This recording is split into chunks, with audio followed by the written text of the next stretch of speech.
नमस्कार बच्चों, जय श्री कृष्णा। स्वागत है आपका 7th साइंस क्लास में। तो बच्चों, हम 12th लेसन पढ़ रहे थे पाठ में चैनल। बच्चों, कल हमने इस लेसन के अंदर लैंगिक चलन के बारे में पढ़ा था और हमने पुष्प के विभिन्न भागों के बारे में पढ़ा था। पुष्प के विभिन्न भागों के बारे में अध्ययन किया था। प्लस हमने परागण किसे कहते हैं, परागकण किसे कहते हैं और परागण कितने प्रकार का होता है, स्वपरागण, परपरागण आदि इन सभी चीज़ों के बारे में हमने कल अध्ययन किया था। बच्चों, आज हम पढ़ने जा रहे हैं निषेचन की प्रक्रिया किस प्रकार से होती है, पादपों में निषेचन किस प्रकार से होता है, फलों और बीजों का विकास किस प्रकार से होता है और फलों और बीजों का प्रकीर्णन किस प्रकार से होता है।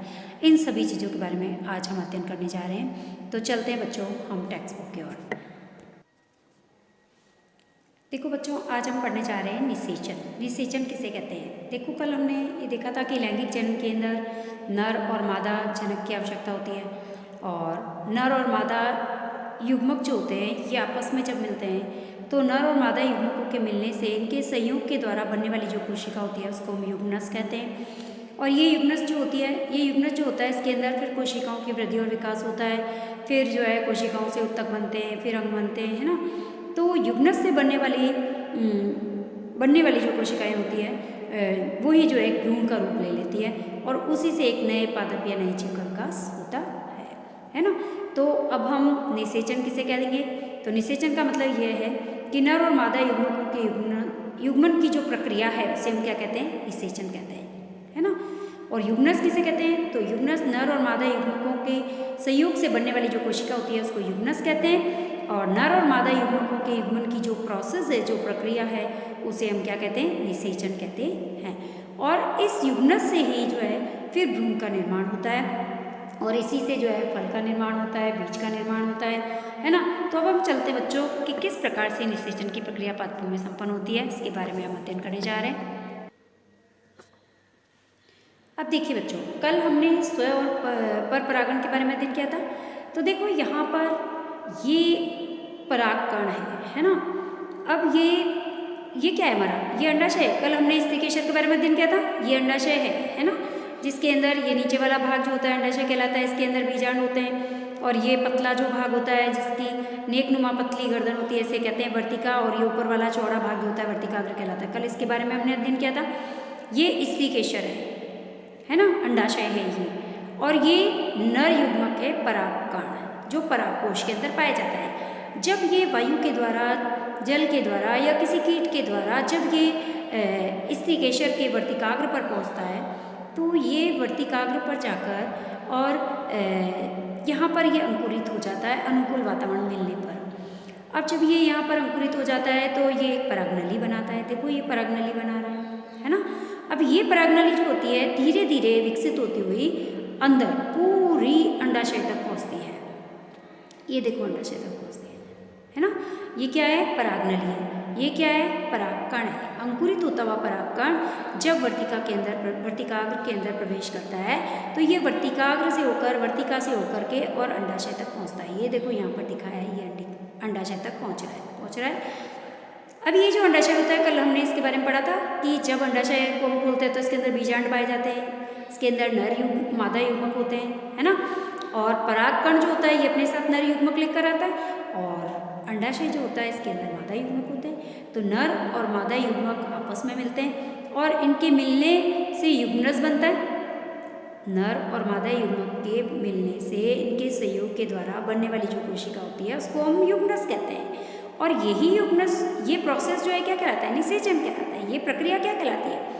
ये जो नर युग्मक जो है परागनली के द्वारा आया और अंडाशय में गया और अंडाशय के अंदर मादा युग्मक के साथ इसने सहयोग किया, ये जो प्रक्रिया है पूरी क्या कहलाती है? निषेचन कहलाती है। समझ में आया?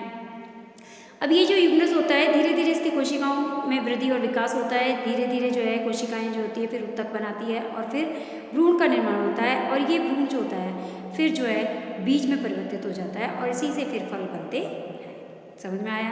तो इसका मतलब ये है कि पादप का जो पुष्प वाला भाग है वो ही फल में परिवर्तित होता है ना। तो अब आपको समझ में आई निषेचन की प्रक्रिया किस प्रकार से होती है। तो प्रश्न आता है कि निषेचन किसे कहते हैं? निषेचन की पादपों में निषेचन की प्रक्रिया को सचित्र समझाइए। तो हम इस तरीके से चित्र बनाएंगे। ये हमारा अंडाशय है और ये अंडाशय का फूला हुआ भाग, इसके अंदर ये बीजाणु पाए जाते हैं। नर युग्म मादा युग्मक यहाँ होता है और ये नर युग्मक परागनली के द्वारा आता है। नर और मादा युग्मक मिलते हैं, इससे यूग्मनस बनता है और ये प्रोसेस तो निषेचन कहलाती है। ये प्रक्रिया निषेचन की प्रक्रिया कहलाती है और इसके अंदर बनने वाला यूग्मनस जो होता है वो नई कोशिका, नर और मादा युग्मक के मिलने से नई कोशिका बनती है, जिसे यूग्मनस कहते हैं। और ये यूग्मनस फिर धीरे धीरे भ्रूण में परिवर्तित हो जाता है और भ्रूण से फिर बीज बनते हैं, फल का निर्माण होता है ना। तो इस प्रकार से निषेचन की प्रक्रिया पादपों में संपन्न होती है। अब देखिए, निषेचन के बाद अंडाशय जो होता है यही फल में विकसित होता है और जबकि पुष्प के अन्य भाग जो होते हैं वो मुरझा करके घिर जाते हैं। पुष्प के अन्य भाग भी होते हैं, कल हमने देखे थे, बाह्य दल होता है, दल होता है, पुंकेश्वर होता है, स्त्रीकेश्वर होते हैं। तो सिर्फ जो अंडाशय वाला भाग होता है वही फल में परिवर्तित होता है और बाकी भाग जो होते हैं उसके बाह्य दल, दल, पुंकेश्वर ये सब मुरझा करके घिर जाते हैं और परिपक्व हो जाने पर अंडाशय फल में परिवर्तित हो जाता है। तो समझ में आया आपको कि पुष्प का कौन सा भाग फल में परिवर्तित होता है? सिर्फ अंडाशय वाला भाग ही फल में परिवर्तित होता है, बाकी सब भाग जो होते हैं वो मुरझा कर घिर जाते हैं और बीजांड से फिर बीज का निर्माण होता है। जो ये बीजांड होता है अंदर, अभी हमने देखा था अंडाशय के अंदर बीजांड पाए जाते हैं और बीजांड से ही जो है बीज बनते हैं और बीज में एक भ्रूण होता है जो कि सुरक्षात्मक बीजावरण के अंदर रहता है। तो इस प्रकार से हमने देखा कि किस प्रकार से फल और बीज का विकास होता है। अब देखिए बच्चों, फल भी कई प्रकार के होते हैं। जैसे कुछ फल ऐसे होते हैं जो गुद्देदार होते हैं, रसीले होते हैं, जैसे आम है, अमरूद है, संतरा है, सेब है ना। और कुछ फल जो होते हैं बहुत ही कठोर होते हैं, जैसे बादाम है, अखरोट है ना, ये बहुत कठोर होते हैं। तो फल भी कई प्रकार के होते हैं, एक तो गुद्देदार और रसीले फल और दूसरे कठोर फल। प्रश्न आता है कि फलों के प्रकार बताइए। तो फल दो प्रकार के होते हैं, गुद्देदार फल और कठोर फल। गुद्देदार फल में आम है, अमरूद है, सेब है, संतरा है, पपीता है, इनमें सब में गुद्दा पाया जाता है ना। और कठोर फलों के अंदर बादाम है, अखरोट है, पिस्ते हैं, ये सब इसके अंदर आते हैं। ठीक है, ये देखिए यहाँ पर सेब दिखाया है, ये देखो इसके अंदर गुद्दा पाया जाता है, गुद्देदार फलों में आता है सेब। और देखिए ये बादाम है, कठोर फल है, इसको हमें पहले तोड़ना पड़ता है, फिर इसके ऊपर का कठोर कवच हटाने के बाद ही हम अंदर के बादाम को खाते हैं, है ना। कठोर कवच को हम नहीं खा सकते। तो ये कठोर फलों में आता है, बादाम है, अखरोट है, पिस्ते हैं, ये सब किस में आते हैं? कठोर फलों में आते हैं। अब देखिए बच्चों, अब हम पढ़ने जा रहे हैं बीज प्रकीर्णन। देखो प्रकीर्णन क्या होता है? प्रकीर्णन का मतलब ये होता है कि जैसे हमने देखा है कि कई पौधे जैसे पीपल के पेड़ होते हैं तो घरों के बाहर लग जाते हैं, घरों के ऊपर छतों में कई जगह लग जाते हैं, कोनों में, है ना। पीपल है और नीम है, ये पेड़ हमको कई जगह जगह पर जो है वो लगे हुए दिखाई देते हैं, है ना। तो ये पौधे इन स्थानों पर कैसे पहुंच जाते हैं या यहाँ पर कैसे ये कहीं भी लग जाते हैं या किस प्रकार से ये इनको कैसे एक स्थान से दूसरे स्थान पर हम सभी जगह पर जो है देखने को हमें मिल जाते हैं? तो ऐसा इसलिए होता है कि ये प्रकीर्णन के कारण होता है। प्रकीर्णन का मतलब क्या होता है? प्रकीर्णन का मतलब ये है कि कभी कभी जब हम खेत में जाते हैं या कभी बगीचों में जाते हैं, इधर उधर बैठते हैं, तो ये जो बीज होते हैं ये हमारे वस्त्रों पर चिपक जाते हैं। अब जब ये हमारे वस्त्रों पर चिपक जाते हैं, हम आते हैं इधर उधर कपड़े को झाड़ते हैं या रखते हैं तो वहीं पर गिर जाते हैं और वहीं पर कहीं कोने में यदि इनको कहीं पर भी ये उग जाते हैं, है ना। तो ये प्रकीर्णन के कारण ही हमें विभिन्न प्रकार के पौधे जगह जगह पर या दीवारों के अंदर या कहीं पर भी जो है वो लगे हुए दिखाई देते हैं। तो प्रकीर्णन से क्या हमें लाभ है? क्या प्रकीर्णन के द्वारा पादपों को कुछ लाभ है? बिल्कुल है, क्योंकि यदि अब देखिए बच्चों, प्रकीर्णन से जो है प्रकीर्णन से हमें कई लाभ है, पौधों के बीजों को कई लाभ है। कैसे कि एक ही प्रकार के जो पौधे होते हैं उनके नवोद्भिद को जो है सूर्य का प्रकाश है, जल है, खनिज लवण है, इसके लिए प्रतिस्पर्धा नहीं करनी पड़ती। क्यों? क्योंकि यदि हम मान लें, कल्पना करें कि किसी पौधे के सभी बीज एक ही स्थान पर यदि गिर जाएंगे और वहीं उग जाएंगे तो क्या होगा? इनको धूप के लिए, जल के लिए, खनिज लवण के लिए गंभीर स्पर्धा इनके अंदर रहेगी, है ना। और सभी पोषक तत्व जो है वो संतुलित मात्रा में इनको नहीं मिल पाएंगे, जिसके कारण इनका वृद्धि और विकास ठीक ढंग से नहीं हो पाएगा। तो प्रकीर्णन के कारण जब ये एक स्थान से दूसरे स्थान पर इधर उधर कहीं भी चले जाते हैं तो वहाँ पर इनको सूर्य का प्रकाश है, जल है, खनिज लवण है, इनकी प्रतिस्पर्धा नहीं रहती और इनका विकास, वृद्धि और विकास ठीक ढंग से होता है। तो ये भी हमें प्रकीर्णन से लाभ है।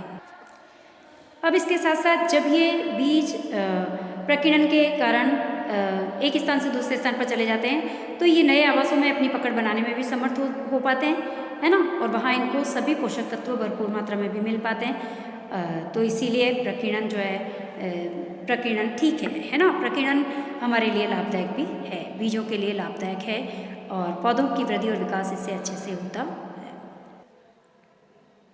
अब देखिए बच्चों, कुछ बीज यहाँ दिखाए जा रहे हैं, जैसे ये सहजन का बीज है जिसे हम ड्रमस्टिक भी कहते हैं, और ये हमारे द्विफल है जिसको मैपल का बीज कहते हैं। अब देखो ये पंख युक्त है ना, इनमें पंख पाए जाते हैं और पंख की सहायता से पंख युक्त बीज होने के कारण ये हल्के भी होते हैं, और हल्के होने के कारण रोम युक्त होने के कारण ये बीज जो होते हैं वो एक स्थान से दूसरे स्थान पर उड़कर आसानी से चले जाते हैं, है ना।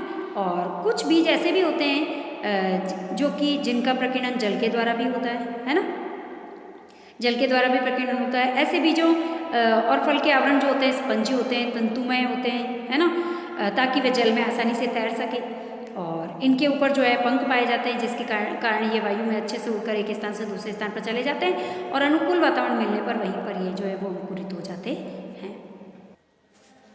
अब देखिए, प्रकृति में पादप के फलों और बीजों का प्रकीर्णन पवन के द्वारा, जल के द्वारा और जंतुओं के द्वारा होता है। प्रश्न आता है कि प्रकृति में पादपों में फलों और बीजों का प्रकीर्णन किन के द्वारा होता है? तो जल के द्वारा, वायु के द्वारा और जंतुओं के द्वारा होता है। एग्जाम्पल दो, वायु के द्वारा किन किन में प्रकीर्णन होता है? तो सहजन में होता है, ड्रमस्टिक में, और द्विफल में जो है वो वायु के द्वारा प्रकीर्णन होता है, क्योंकि ये पंख युक्त होते हैं और हल्के होते हैं, है ना, और इनके अंदर रोम पाए जाते हैं जिससे ये उड़ करके आसानी से एक स्थान से दूसरे स्थान पर चले जाते हैं, है ना, इसीलिए इनमें वायु के द्वारा प्रकीर्णन होता है। और कुछ जैसे जल है तो जल के द्वारा प्रकीर्णन होता है नारियल में, है ना। तो ये जो होते हैं, इन बीजों के अंदर फल का आवरण जो होता है स्पंजी होता है, तंतुमय होता है, जिनके अंदर जो है जल के द्वारा प्रकीर्णन होता है ना, और ये जल के अंदर तैरते हुए एक स्थान से दूसरे स्थान पर आसानी से चले जाते हैं।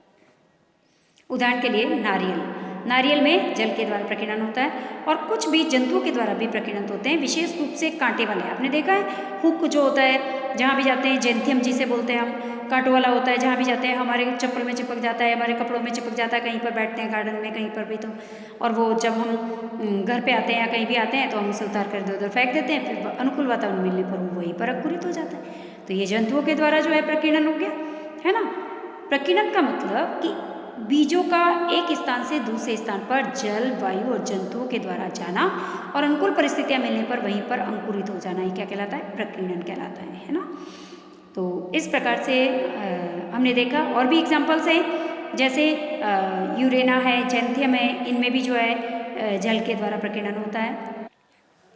हाँ तो बच्चों देखो, यहाँ पर यूरेना और जेंथियम के अंदर जो है वो जल के द्वारा प्रकीर्णन होता है। ये हमारा, ये देखिए ये जेंथियम है और इसके अंदर जल के द्वारा प्रकीर्णन होता है। अच्छा, कुछ पौधे ऐसे भी होते हैं, कुछ पौधों के फल ऐसे होते हैं जो झटके से फट जाते हैं, और जब ये फट जाते हैं तो इनके बीज भी बाहर की ओर अपने आप वहीं पर गिर जाते हैं, और वहीं पर अनुकूल वातावरण मिलने पर वो जो है वहीं पर अंकुरित हो जाते हैं। जैसे अरंडी है, बालसम है, इन पौधों के जो फलों के बीज होते हैं वो इसी प्रकार के होते हैं। तो हमने देखा बच्चों कि प्रकीर्णन किसे कहते हैं, प्रकीर्णन से क्या लाभ है, और जल, वायु और जंतुओं के द्वारा प्रकीर्णन किस प्रकार से होता है, कौन कौन से बीज होते हैं वो जल के द्वारा, वायु के द्वारा और जंतुओं के द्वारा प्रकीर्णित होते हैं, इनके बारे में भी हमने अध्ययन किया, और निषेचन की प्रक्रिया के बारे में भी अध्ययन किया, और फल और बीज का विकास किस प्रकार से होता है इसके बारे में भी अध्ययन किया। तो बच्चों आज हमारी ये लेसन यहीं कंप्लीट होता है। तो धन्यवाद बच्चों, जय श्री कृष्णा, और नेक्स्ट लेसन हम नेक्स्ट क्लास के अंदर कंटिन्यू करेंगे।